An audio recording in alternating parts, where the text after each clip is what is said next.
KBL 3123, ulasan video YouTuber atau influencer masalah penglihatan Christine Ha. Nama pelajar Ethel Christine Mangau Ana Edwin di 201910888228. Kenali Christine Ha. Christine Ha merupakan seorang individu masalah penglihatan. Beliau kehilangan penglihatan sejak tahun 2007.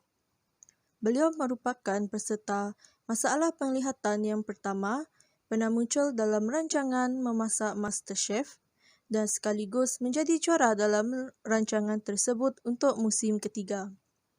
Kemenangan yang dicapai oleh Christine Ha melalui program tersebut telah menjadi perbualan ramai pihak kerana ramai yang tidak menyangka bahawa beliau akan memenangi gelaran tersebut.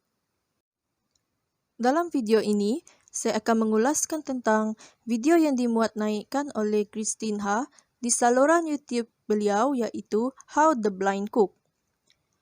Christine Ha menyatakan bahawa ramai yang mempersoalkan bagaimanakah beliau mampu memasak dan menyediakan hidangan terutamanya semasa penyertaan beliau dalam rancangan memasak MasterChef musim ketiga. Dengan ini, Christine Ha telah mengambil peluang ini untuk merekod satu video bagaimana beliau menyediakan satu masakan. Kandungan dalam video yang dipilih. Yang pertama, deria rasa. Kedua, usaha sendiri dan bantuan keluarga. Ketiga, peralatan penyesuaian di dapur. Ketiga-tiga perkara ini merupakan perkara yang amat dititik beratkan oleh Christine Ha sepanjang beliau menyiapkan sesuatu hidangan. 4. Deria. Sebagai seorang individu masalah penglihatan, Christine Ha banyak bergantung kepada kemampuan 4 derianya yang lain, iaitu hidung untuk menghidu, lidah untuk merasa, telinga untuk mendengar dan kulit. Seperti yang kita ketahui, individu yang mempunyai masalah penglihatan ini amat sensitif apabila menyentuh sesuatu. Begitu juga dengan Christine Ha. Beliau banyak melakukan sentuhan terhadap setiap barangan ataupun peralatan dan juga bahan masakan yang beliau perlukan. Dengan adanya keempat-empat deria ini, beliau dapat menghasilkan satu hidangan yang memenuhi cita rasa beliau sendiri. Diri dan keluarga. Christine Ha menghafal selok-belok rumahnya, termasuklah peralatan dan bahan memasak di rumahnya.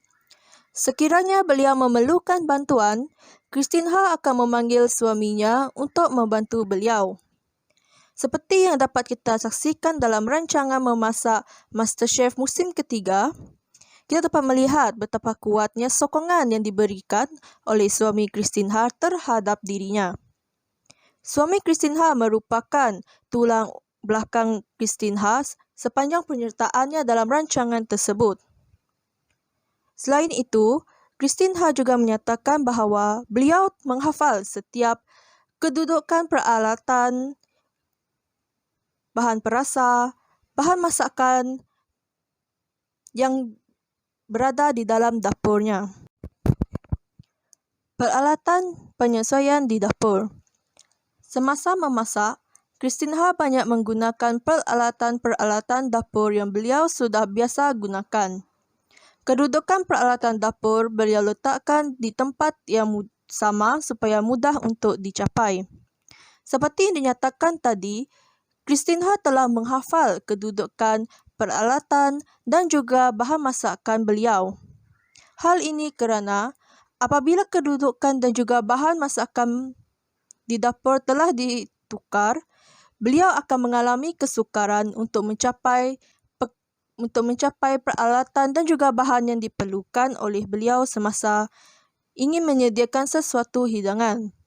Jadi, seelok-eloknya, beliau sendiri yang menyusun semua peralatan dan juga bahan masakan yang diperlukan supaya setiap bahan dan juga peralatan tersebut berada dalam kedudukan yang sama. penambahbaikan. Menggunakan peralatan memasak seperti ketuha yang boleh menghasilkan bunyi untuk memudahkan pengguna memilih ketetapan yang diingini. Kemudahan peralatan memasak seperti ini amatlah menjimatkan masa, di samping dapat membantu golongan orang buta untuk menyediakan satu hidangan yang sedap.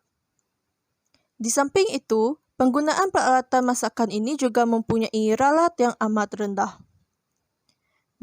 Mengadakan kelas masakan seminggu sekali dengan resepi yang berbeza dalam setiap sesi.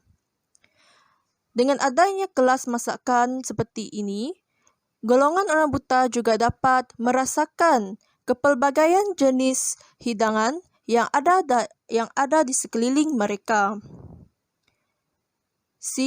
Memberikan sokongan kepada ahli keluarga atau golongan individu yang mempunyai masalah penglihatan yang meminati bidang masakan. Kita hendaklah memberi sokongan dan juga dorongan kepada golongan individu yang mempunyai masalah penglihatan kerana kita tidak tahu akan kemampuan mereka dalam bidang masakan ini. Mungkin mereka ini lebih berpotensi untuk menyediakan sesuatu hidangan yang di luar jangkaan kita. Jadi, kita sewajarnya memberi sokongan dan juga dorongan kepada mereka tanpa menghalang apa jua keinginan yang mereka ada.